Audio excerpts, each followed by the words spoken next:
Hi guys, you're here with Black Excellence Bristol, and we are here with Khali Ackford, who is a very well-known photographer here in Bristol. So how are you doing today, Khali? I'm good, man. You feeling good? Yeah, I'm very, very good. You know, we've got a beautiful day today. We're from the outside, just something nice, bit different. So yeah, firstly, I'd just like to talk to you a bit about how you got into photography and like what kind of inspired you to take that route into photography. So I studied photography in Plymouth. I was always into art. My dad was a photographer, so it was always I was always influenced as a young child to be kind of creative, and I just found it was the easiest way for me to create art. Yeah. The easiest medium for me to show what I wanted to show.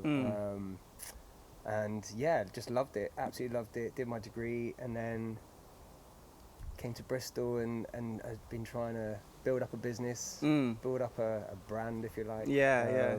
I think it's working though, because I'm pretty sure like a lot of people in Bristol know you, and I'm sure outside of Bristol as well. At what point did you like move to Bristol? So I was about 23, something like that. So maybe about 10, 11 years ago. Yeah. So as soon as I finished my degree, I left Plymouth and moved to Bristol just because it's so diverse. Art, culture, the music, the people. And I visited some friends and man, just fell in love with it here. Yeah, I hear that so often, you know, and I'm not surprised, to be honest, because it is a really vibrant city. So great for creatives as well, you know. I mean, obviously you must have met loads of photographers and musicians, artists, everything, I imagine. So many creatives. So usually the places that I work, the buildings are full of artists, musicians and things like that. So met a lot of amazing people that inspire what you're doing. That's what's amazing about Bristol, I think, is that everyone kind of teams together. Everyone helps one another to kind of elevate each other's work. Definitely. And grow. Man, I love it. And there's not a lot of cities that do that, I think. I guess maybe London. London. I was gonna say London. Yeah. It's quite cliquey though in London, so you have to be. You've got to be in the right groups. Whereas Bristol's smaller, people know each other, a bit more friendly. So we've got the ability to progress together rather than as individuals. That's great. And you've been doing a lot of work with the cargo movement as well, and Lawrence Who. Yes. How did you get involved with doing that then? Did they reach out to you or? So since the Black Lives Matter protests, really, and obviously that's how we met. Of course. That's how I met Lawrence, and he kind of reached out to a lot of young creatives, and I started to work with him photographically on a few things, documenting things that need to be elevated that Cargo were doing. And at the minute he's in the Cargo loft. He's got this amazing space where he's giving young creatives, mainly creatives of colour, the ability to carry on the work that we've been doing for the last 2 years since the pandemic, whether it be to do with racism, whether it to be with our own journeys. And he's given us the ability to be able to continue our work by giving us some space in the loft. So I've been working with them on a lot of projects. You were involved with them with the Jen Reid mural as well, weren't you? Yes. By the canteen. That was beautiful as well. It was amazing. Absolutely amazing. I mean, my photograph was for the artist to be able to paint it up on the wall. Oh, really? But I still let people know that that's my picture. Man, you got to name drop it as well, haven't you? Definitely. And so I feel like a lot of people, like myself, our introduction into you and the work you do was, as you said, through the protests last year, particularly the Black Lives Matter ones. How was that, being there and being sort of the main visual point that people are introduced into the protests within Bristol? Like, how was that? Does that feel like a lot of responsibility to you? You know what's crazy? I didn't know what I was doing when I went to the first one on the 7th of June. I didn't know what I was doing. Just shut up with a camera? I was there to protest, bro. I was there first and foremost to protest. What happened with George Floyd in that time obviously resonated with a lot more people. People got made to sit down and actually see what was going on around the world. And then face what's actually happening in our country. So I was there to protest. I had my camera on me, of course I had my camera on me. And started snapping away, and I didn't know what I was capturing. I didn't know that I was capturing history and such an important time in our lifetime, but in that year especially. After that, I felt like there was a lot of responsibility. there was a lot of photographers there. I think, you know, being of mixed heritage, I think being there was the important thing and protesting was the important thing. Yeah. But I think there was a lot of black photographers there on the day, and their work really showed the protest for what it was. Yeah. More than the white photographers, because I feel like they felt it. They were there. Yeah. They know the pain. Yeah. Do you know what I mean? Yeah. Because there's so much emotion when you're actually there, and then to also think like, oh wait, that's a good photo, I need to take that as well. But also at the same time, like feeling the raw emotion. You want to listen to people. There. That's the thing of my life. Most of the time, I look through a lens. I don't actually get to see what's going on in the world. I do, but I don't. You're following it through a lens. It's different. I had to shoot my sister's wedding. You know what I mean? It's like that's not. You don't actually get to experience what's going on when you're capturing it. You really don't. It's different. But yeah, the responsibility, I think, after that day, especially, was quite not heavy. I put the responsibility on myself to be there, to document these things, to elevate, show our community, people who couldn't be there, or people who didn't know about it or whatever. Like, they needed to see what was going on. Especially in the world we were living in, where people were isolating or, you know, were on lockdown and things like that. I felt like it was my responsibility and the other photographer's responsibility to show people what was going on, what we're doing, what we're fighting for, and the reality of what happened at those events. I think as well, also what you were saying about the difference between the black photographers and the white photographers. When I was like, you know, I was at like every protest, and like having like some white person like shove a camera like in my face while I'm just like there like experiencing and stuff, it felt really like insensitive. And I did get very much the vibe, but there was a lot of sort of opportunistic people there, you know, trying to take photos, trying to like boost their own work, boost their portfolio. But then I've seen people like you, LJ, and another guy, I think he's from Wales, got dreads, I'm not sure what his actual name is. Melvin, I think it is. I think it is.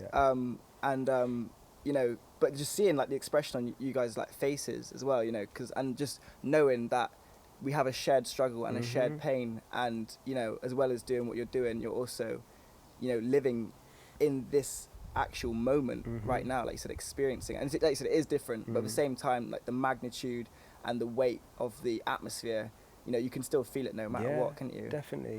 Definitely. I think, anyone from any colour, like, will feel that. They've gone for the same thing. They still feel the same thing. But there's a different experience. And there's a different knowledge there. Whether that be from, if you haven't actually experienced it yourself, it's within our ancestors. It just depends on I feel like the pain's always passed down anyway. So I think it's definitely captured differently. Through a black photographer. And keeping on the topic of photography, you did your Identity series as well, and that was with Ryder Shafiq as well, wasn't it? So I've been doing that for like 8 years, something like that. 8 years, wow. 8 years, man. We've been working together for time. So, oh my God. Most of our work isn't put out to the world at all, because we try not to release our work on social media where it's just liked and left. What we want to do is put on exhibitions. We want people to see large pictures of black faces. We want people to celebrate and enjoy the imagery, but also it needs to be impactful. So social media is not the way that we try and release our work. We try and do exhibitions or things like that. So we're in works. We're always in works with different projects. We've got about 4 projects going on at the minute. And the stuff we haven't finished. So you know, we've got to be on it. But so I've been doing that for years. So my work has always been about, not necessarily, it is about my heritage and culture, but it's bigger than that. It's about giving people a positive representation of themselves. Yes. And that's what it's really about. And it's really interesting, the work that we do, because me and Ryder are both mixed heritage, but my visual blackness, it's not very visual. No. So my heritage gets lost a lot of the time. So for us to do these projects is quite a journey for me in itself.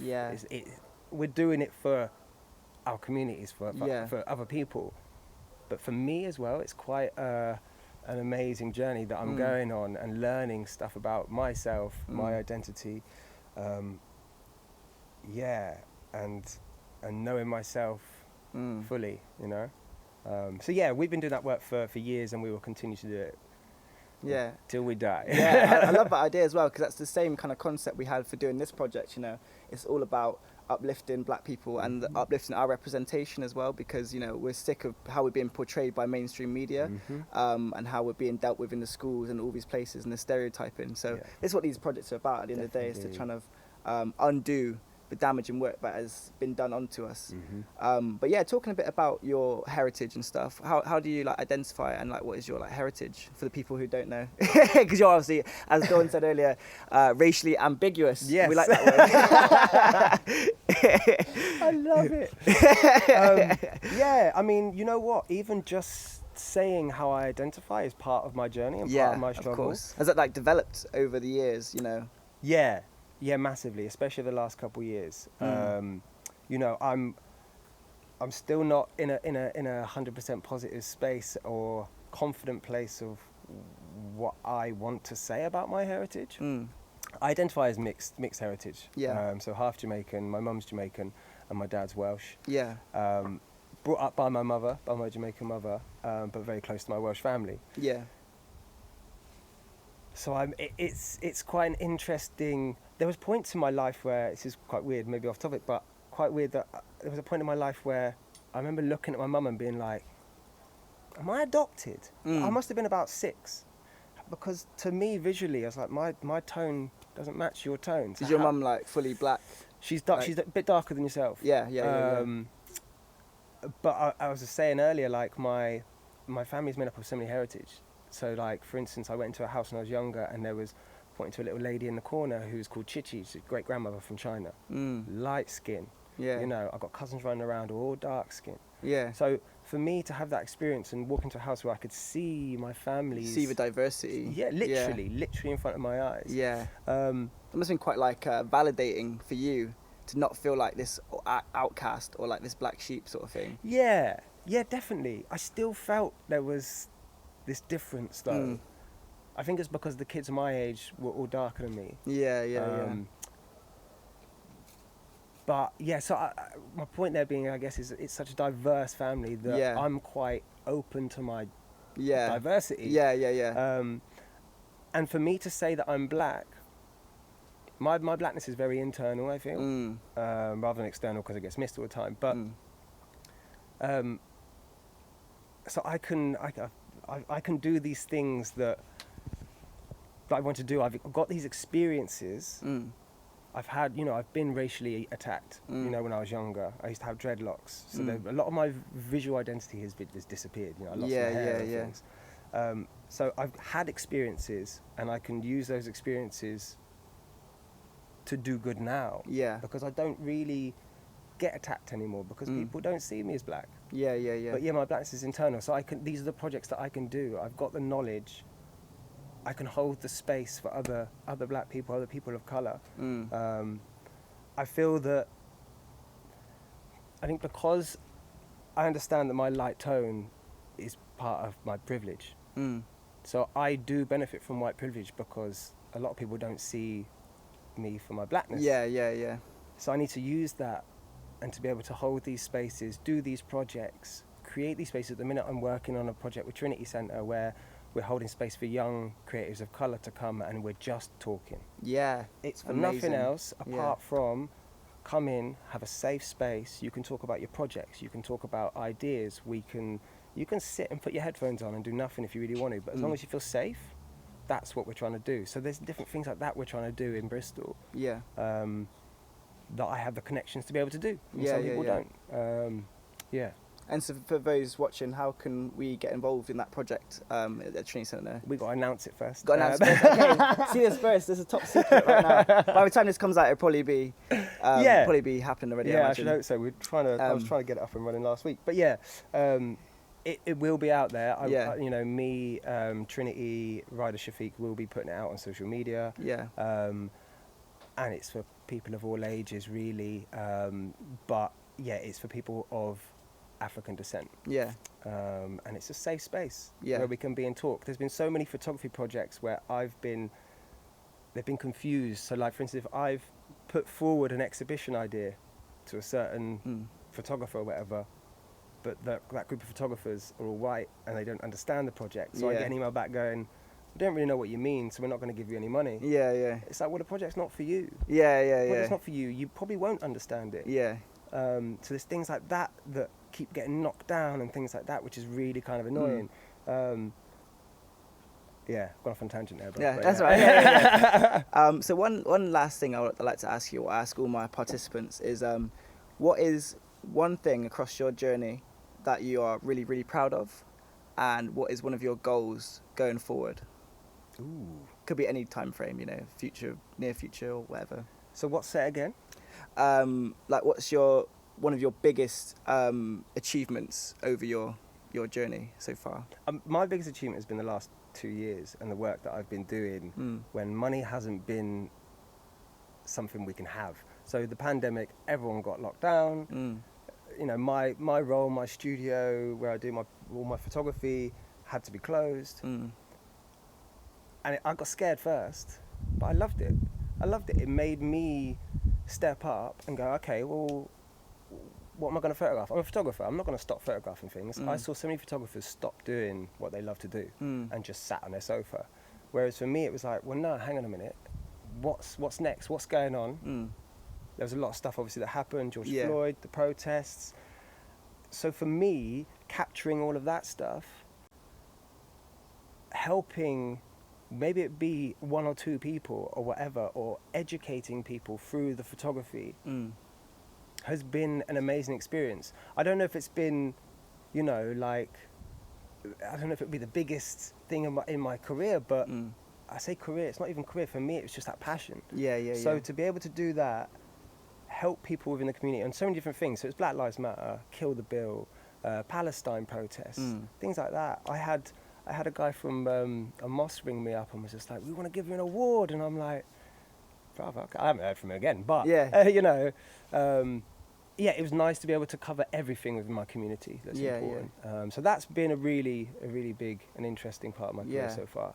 That's beautiful. Yeah, I love that. What was the latter part of your question? Yeah, just one of your goals for the future, whether it's near future or just by the time you retire from doing all this.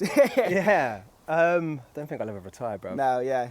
I don't think so. I don't think artists retire. Do you know what I mean? Yeah, I won't make enough money for that. As long as I can continue doing what I've been doing. The main thing for me at the minute is actually what's going on in the educational system. So things like working with cargo and readdressing the balance, the history that needs to be taught in our schools. A lot of the projects we've been doing at the minute, talking to young children and seeing how much just a poet or someone talking to them about their experiences and those kids can relate to it. So I think for me, education is a big thing right now. Being able to readdress that, influence some young minds to become stronger for the future. That in itself would be amazing. And that's, I think, is the end goal. For politically what we're trying to do. Doesn't matter whether I'm a photographer, doesn't matter if you're a poet, doesn't matter if you know, anything within that movement. That's the most important thing, you know. And I have no doubt you'll reach that as well because of the ascension and the way you're going, you know. It just seems like what's next, you know, and you're achieving so much, making a huge impact here in Bristol and I'm sure nationwide. You know, it's just going to keep growing and keep growing. So thanks, bro. I thank you so much for coming through today. That was a really good interview. And yeah, pleasure.